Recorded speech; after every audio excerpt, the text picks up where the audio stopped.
శ్రీమాత్రే నమః. సద్గురు జ్యోతిషాలయం 2025 మే నెల రాశి ఫలితాలని మనం తెలుసుకోబోతున్నాం.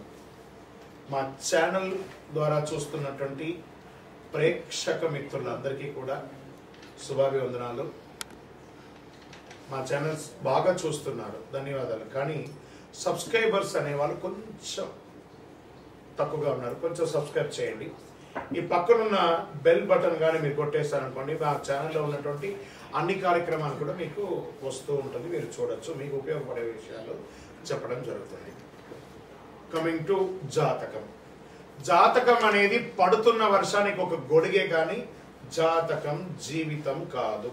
మేము చెప్పే ఈ రాశి ఫలితాలు గోచార గ్రహస్థితులను దృష్టిలో పెట్టుకొని చెప్తున్నాం. ఇది మీ యొక్క వ్యక్తిగత జీవితానికి ఒక 30% నుంచి 40% మాత్రమే వర్తిస్తుంది. మీరు పుట్టినప్పుడు ఉన్నటువంటి ఆ లగ్నము, ఆ నక్షత్రము, ఆ పాదాన్ని బట్టి మీ యొక్క సంపూర్ణ జాతకం అనేది తెలియబడుతుంది. ఇంకా నువ్వు జాతకం అంటే ప్రతి ఒక్కరికి కూడా నాకు ఉద్యోగం ఎలా ఉంటుంది, నాకు వ్యాపారం ఎలా ఉంటుంది, నాకు ఆరోగ్యం ఎలా ఉంటుంది, దాంపత్య జీవితం ఎలా ఉంటుంది, సంతానం ఉంటుందా, ఉద్యోగం వస్తుందా, వ్యాపారం బాగుంటుంది, ఇవే ఏదో టెన్షన్స్ తోనే ప్రతి ఒక్కళ్ళం కూడా జీవిస్తున్నాం. దానికి ఉపశమనంగా ఈ మాస ఫలితాలని మాసంలో ప్రతి మాసంలో కొన్ని గ్రహాలు మారుతూ ఉంటాయి కాబట్టి ఆ గ్రహాల యొక్క గమనాన్ని దృష్టిలో పెట్టుకొని అన్ని వర్గాల వారిని దృష్టిలో పెట్టుకొని ప్రిడిక్ట్ చేయబడింది ఈ మాస ఫలితాలు. ఇప్పుడు మనం 12 రాసుల్లో ఒక్కొక్క రాశిగా మనం చెప్పుకోబోతున్నాం. జ్యోతిష్ శాస్త్రరీత్యా 12 రాశుల్లో ముందుగా మొదటి రాశి అశ్విని నక్షత్రం 1, 2, 3, 4 పాదములు, భరణి నక్షత్రం 1, 2, 3, 4 పాదములు, కృతికా నక్షత్రం మొదటి పాదంకు సంబంధించిన వారు మేషరాశి వారు. ఎడిటర్స్ ఇక్కడ కట్ చేయాలి. ఇంకొక సబ్జెక్ట్ ఇక్కడ చెప్పబోతున్నాను, దీని పైన ఎక్కించిన తర్వాత కింద రాశి ఫలితాన్ని చెప్పాలి. జాతకం ఎవరైనా మీ పరిసర ప్రాంతాల్లో ఉన్నటువంటి సద్గురుల్ని సంప్రదించి జాతకం తెలుసుకోండి. లేదా మా ద్వారా తెలుసుకోవాలనుకుంటే 21 వయసు లోపున్న వాళ్ళు అడగకూడదు. ఎందుకంటే మీరు విద్య చదువుకుంటున్నటువంటి వారు కాబట్టి మీరు ఖచ్చితంగా మీ యొక్క వ్యక్తిగతమైనటువంటి జీవితంలో 21 సంవత్సరాల వరకు జాతకం అడగకండి. 60 సంవత్సరాలు దాటిన వారు మీరు అన్ని అనుభవించుంటారు, మంచి చెడు అన్ని చూస్తుంటారు కాబట్టి మీకు జాతకంతో పని లేదు. అడగడానికి కూడా ఇల్లీగల్ అఫైర్స్ కి సంబంధించింది ఏది అడగకూడదు. నాకు అప్పులు బాగా ఉన్నాయి జాతకం చెప్పండి అంటే ఎవరు చెప్పరు. మీ అప్పులు తీసుకున్న చోట ఖచ్చితంగా కష్టపడి ఇవ్వండి, అదొకటే జాతకానికి ఉన్నది. రైట్. ఇప్పుడు మేషరాశి. ఈ మేషరాశి వారికి ఈ నెల ఎలా ఉంది? జ్యోతిశాస్త్రరీత్యా 12 రాశుల్లో 12వ రాశి అయినటువంటి మీనరాశి మిత్రులారా, మీరు పూర్వభాద్ర నక్షత్రం 4వ పాదం, ఉత్తరాభాద్ర నక్షత్రం 1, 2, 3, 4 పాదం, రేవతి నక్షత్రం 1, 2, 3, 4 పాదాలకి జన్మించిన మీరు మీనరాశి వారిగా పరిగణించబడుతున్నారు. చాలా చిన్న సౌమ్యమైనటువంటి మనస్తత్వం కలిగిన మీనరాశి మిత్రులారా, 7.5 శని ఉచ్చ స్థితిలో ఉంది. మీలోకి వచ్చి కూర్చున్నాడు శని భగవానుడు. నెత్తి మీద కూర్చున్నాడు, నాలుక మీద కూర్చున్నాడు, పాదాల మీద కూర్చున్నాడు. జాగ్రత్త జాగ్రత్త జాగ్రత్త. మీకు ఈ యొక్క శరీరానికి సంబంధించినటువంటి వస్తువులు కొనుక్కోవడం, లేదా ఈ యొక్క ఫేషియల్కి సంబంధించి కెమికల్ రిలేటెడ్గా కొనుక్కునేవి, ఆభరణానికి సంబంధించినవి లేదా అలంకార వాటి వల్ల రియాక్షన్స్ వచ్చే అవకాశాలు ఉంటాయి. జాగ్రత్త మీనరాశి మిత్రులారా. హెచ్చు తగ్గులు చాలా ఉంటుంది ఈ నెల. నిదానంగా ఆలోచించి నిర్ణయం తీసుకోండి. మీ జీవితానికి కావలసిన ఒక మెట్టు ఎక్కేటప్పుడు వివాహం చేసుకునే వాళ్ళు జాగ్రత్త పడండి. కుజుడు బలహీనమైన 5వ ఇంట్లో ఉన్నాడు, శని మొదటి ఇంట్లో ఉన్నాడు. రాహు కేతు శనిగ్రహాలు ఈ నెల మొదటి భాగం నుండి 2వ సగం ఉపశమనం అందిస్తున్నారు. కొత్త ప్రయత్నాలు పూర్తిగా మానుకోండి. అధికంగా ఏ ఇబ్బంది ఉండదు, ఇబ్బంది పెద్దగా ఉండదు, కానీ జాగ్రత్తగా ఉండే. సహోదరులతో ఖర్చులు రావచ్చు. ఎలక్ట్రానిక్ గూడ్స్ కొనే అవకాశం ఉంది. ప్రభుత్వ సంబంధిత పనులు జాప్యం జరగవచ్చు. అకారణ ఖర్చులు జరిగే అవకాశాలు ఉన్నాయి. వివాహం కాని వారికి ఇది ఒక మంచి సమయం. సంతాన భాగ్యం కోసం ప్రయత్నం చేసే వారికి చాలా మంచి సమయం. వ్యాపారులకు ఇది మంచి అనుకూలమైనటువంటి నెలగా చెప్పచ్చు. ఎందుకంటే గురు బాగున్నాడు. సమస్యలు కూడా వచ్చే అవకాశాలు కూడా ఉన్నాయి. కొత్త ప్రయత్నాలు ఏది ప్రారంభించకండి. బాగా ఆలోచించే నిర్ణయాలు తీసుకోండి. పెద్దవాళ్ళ సలహా తీసుకోండి. మీకు మాత్రమే తెలుసు అనుకోకండి, మీకు కూడా తెలుసు అనుకోండి. ఇది బాగా నోటీస్. మళ్ళీ చెప్తున్నాను, మీకు మాత్రమే తెలుసు అనుకోవడం అహం, మీకు కూడా తెలుసు అనడం సబ్జెక్ట్ నాలెడ్జ్. దాని ప్రకారంగా మీనరాశి వారు తెలుసుకోండి. ఉద్యోగం చేసే వారికి పై అధికారం నుండి కింద పని వాళ్ళ దగ్గర నుండి సపోర్ట్ దొరుకుతుంది. ఉద్యోగం చేసే స్త్రీ పురుషులు యోగం, చాలా యోగం, అద్భుతమైనటువంటి యోగం ఉంటుంది. వ్యాపారం చేస్తే స్త్రీలకి, ఎంటర్‌ప్రెన్యూర్‌కి ఉన్నతమైనటువంటి అవకాశాలు రాబోతున్నాయి. ఇతరుల విషయంలో జోక్యం చేసుకోకండి. ఇతరులు మీ విషయంలో జోక్యం కాకుండా చూసుకోండి.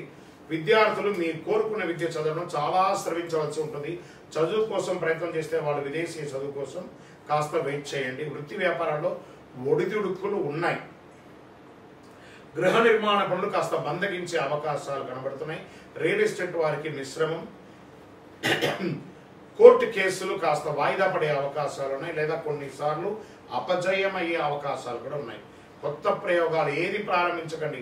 ఆర్థికంగా అనవసరమైనటువంటి ఖర్చులు, వాగ్దానాలు చేయకండి, ఇబ్బంది పడతారు. ఆరోగ్యం చాలా జాగ్రత్తగా ఉన్నాయి. యాసిడిటీ లేదా అజీర్ణం ఇలాంటివి కూడా కొంచెం అవకాశాలు ఉన్నాయి. జాగ్రత్త. కాలేయ సంబంధిత వ్యాధులు కూడా వచ్చే అవకాశాలు ఉన్నాయి, జాగ్రత్త పడండి. రాజకీయ నాయకుడికి ఇది ఒక గడ్డు కాలం. సైలెంట్గా ఉండండి. ప్రజాక్షేత్రం వెళ్ళేటప్పుడు ఎంతలో ఉండాలో అంతలోనే ఉండండి. తస్మాత్ జాగ్రత్త. దస్తావేజులు జాగ్రత్త. షేర్ మార్కెట్ అస్సలు ముట్టుకోకండి. వ్యవసాయదారులకి మిశ్రమం. మీడియా రంగం వారికి మిశ్రమం. ఇంకా ఐటీ రంగం వారికి స్ట్రెస్ స్ట్రెస్ స్ట్రెస్, జాగ్రత్త. స్పోర్ట్స్ వాళ్ళకి చాలా బాగుంది. సర్వీస్ సెక్టార్లో ఉన్న డాక్టర్, అడ్వకేట్స్, టీచర్స్, ప్రొఫెసర్స్, తర్వాత పోలీస్ డిపార్ట్మెంట్ లేదా డిఫెన్స్, వీళ్ళకందరికీ చాలా బాగుందని కూడా చెప్పచ్చు. సివిల్ సర్వీస్లో ఉన్న వాళ్ళకందరికీ కూడా మంచి మంచి సమయం అని చెప్పచ్చు. మీకు అదృష్టమైనటువంటి రోజులు మే 1, 4, 6, 8, 11, 14 ఈ రోజులంతా మీకు కలిసి వస్తుంది. అదృష్ట సంఖ్య 1 మరియు 3. చంద్రాష్టమం మే 10 నుండి 11, 12, 13వ తారీఖున తెల్లవారుజామున వరకు ఉంటుంది. జాగ్రత్త పడండి. 2.5 రోజులు చాలా జాగ్రత్తగా ఉండాలి. పరిహారం, నవగ్రహాలకి ప్రతిరోజు 19 ప్రదక్షిణాలు తప్పదండి. అంటే మాకు టైం లేదండి అంటే భగవంతుడు కూడా టైం లేదండి, ఆయన కూడా చాలా బిజీ. మీరు ప్రదక్షిణ చేయకపోతే మీకు పనిష్మెంట్ ఇస్తాడని కాదట, కాస్త ఉపశమనం. ఆ భగవంతుడి దగ్గర ఒక ప్రార్థన, ఒక రిక్వెస్ట్. మనం ఎవరి దగ్గర ప్లీజ్ అంటాం కదా, అలా అక్కడ పోయి భగవంతుడి దగ్గర ప్లీజ్ అండి, మనుషుల దగ్గర కాదు. ఖచ్చితంగా మీనరాశి మిత్రులారా, మీ ఆరోగ్యం జాగ్రత్త. మీ నోరు అదుపులో ఉంచుకోండి. మళ్ళీ చెప్తున్నాను, మీకు మాత్రమే తెలుసు వేరు, మీకు తెలుసు వేరు. అది దాన్ని దృష్టిలో పెట్టుకోండి. శనేశ్వరుని ప్రసన్నం చేసుకోవాలి. కాస్మెటిక్స్కి దూరంగా ఉండండి. అన్ని రకాలుగా జాగ్రత్తగా ఉండాలి. మీ యొక్క కులదైవం, ఇష్టదైవం దగ్గరికి పోయి మీ వయసు ఎంత ఉందో నెలకొకసారి దీపం వెలిగించండి. అతి శక్తివంతమైనటువంటి కరుంగాలి మాల మీకు 7.5 శని నడుస్తుంది. జమ్మి చెట్టు, శని భగవాను యొక్క చెట్టు. ఆ జమ్మి చెట్టే కరుంగాలి. దాన్ని మీరు తప్పకుండా ధరించండి. స్త్రీ పురుషులు ఎవరైనా కూడాను ఆరోగ్యంగా ఉంటారు, శని ప్రీతి పొందుతారు, అన్ని రకాలుగా విజయం సాధిస్తారు. ఇంకనూ మీ వ్యక్తిగత జాతకం తెలుసుకోవడానికి ఈ కింద కనబడుతున్న నంబర్కి మీ యొక్క పేరు, date of birth, time of birth, place of birth WhatsApp చేయండి. విజయోస్తు. 12 రాసుల్లో ఉన్నటువంటి మిత్రులారా, మీరందరూ కూడాను ఆయురారోగ్య, ఐశ్వర్య, భోగభాగ్యాలతో ఉండాలని అఖిలాండ కోటి బ్రహ్మాండ నాయకుడు శ్రీ ధర్మశాస్త్ర అయ్యప్ప స్వామి వారిని 18 అవతారాలుగా కొలువైనటువంటి స్వామివారు జీవలింగేశ్వర స్వామి సన్నిధానం జీవకోణ తిరుపతిలో ఉన్నటువంటి బ్రహ్మశ్రీ డాక్టర్ చంద్రమౌళి గురుస్వామి గారు నిర్మించిన దేవాలయంలో మీకోసం ప్రార్థన చేస్తాం. మీరు క్షేమంగా ఉంటారు. తిరుపతికి వచ్చినప్పుడు మన దేవాలయాన్ని తప్పకుండా దర్శనం చేసుకోండి. రైల్వే స్టేషన్ నుండి, బస్ స్టాండ్ నుండి 3 కిలోమీటర్ల దూరంలో ఉంటుంది. విజయోస్తు. శ్రీమాత్రే నమః. చాలా మందికి ఒక అపోహ ఉంటుందండి, శని దృష్టి పడితే యోగమా, కష్టమా, లాభమా?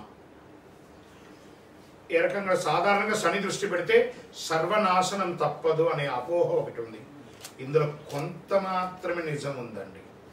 శని ఈశ్వర శబ్దం కలిగిన వాడు, శనీశ్వరుడు అంటాం చూసారా, ఈశ్వర శబ్దం కలిగిన వాడు. అందుకే ఈశాన్యంలో నవగ్రహాలను పెడతారు. ఎలా వేదంలో కూడా ఎలా చెప్పినది, ఈశాన సర్వ విజ్ఞానం ఈశ్వర సర్వభూతానాం బ్రహ్మాధిపతి బ్రహ్మణోధిపతి బ్రహ్మ శివోమే అస్తు సదా శివోం. అలాగే నవగ్రహాలు కూడా ప్రతి దేవాలయంలో ఈశాన్యంలో ఉంటుంది. కొన్ని మినహాయింపులు కూడా ఉన్నాయి. ఎలా అంటే తులా, ధనుసు, మీన రాసుల నుంచి శని ఏ రాసులను చూసినా ఆ రాసులు ఉత్తమ ఫలితాలను పొందుతారని జ్యోతిష్ శాస్త్రం చెప్తుంది. శని తానున్న రాశి నుంచి 3, 7, 10 రాశులను వీక్షిస్తాడు. ప్రస్తుతం మీనరాశిలో ఉన్నందువల్ల శనీశ్వరుడు వృషభ, కన్య, ధను రాశులను వీక్షించడం జరుగుతుంది. ఈ వీక్షణ వల్ల ఈ రాశుల వారికి యాక్టివిటీ పెరుగుతుంది. కొన్ని రాశులు చిన్న ఇబ్బందులు ఉండొచ్చు.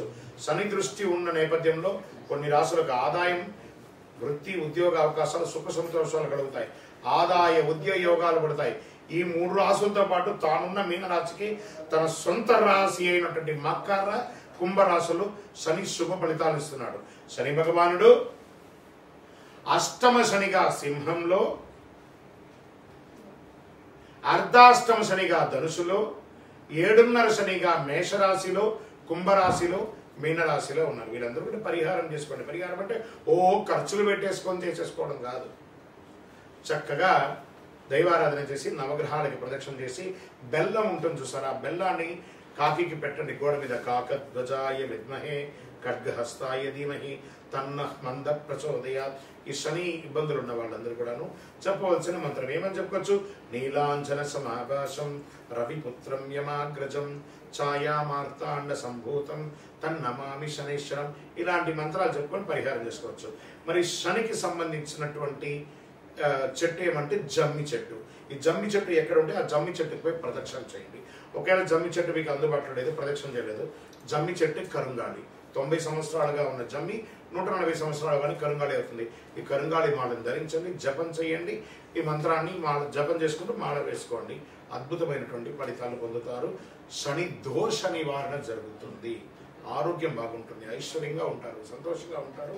శని భగవానుడు మాకు వచ్చారు, మాకు షాడేసాత్ జరుగుతుంది, అష్టమ శని జరుగుతుంది, అర్ధాష్టమ జరుగుతుంది అని, కంఠ శని జరుగుతుంది, జన్మ శని జరుగుతుంది అని అపోహ ఉంటే దాన్ని తీసి పడేసండి. శని భగవానుడు మనల్ని ట్యూన్ చేస్తున్నాడు, జీవితాన్ని నేర్పిస్తున్నాడు. నేర్చుకోండి. ఆ ఒక్క గ్రహం కొంచెం తగ్గినప్పుడు మిగతా గ్రహాలంతా అనుకూలంగా ఉంది కదా, అనుకూలమైనటువంటి గ్రహాలకి కృతజ్ఞత చెప్పండి. చిన్న ఉదాహరణ చెప్తాను. మన చేతిలో ఒక చిన్న గాయం తగిలింది అనుకుందాం.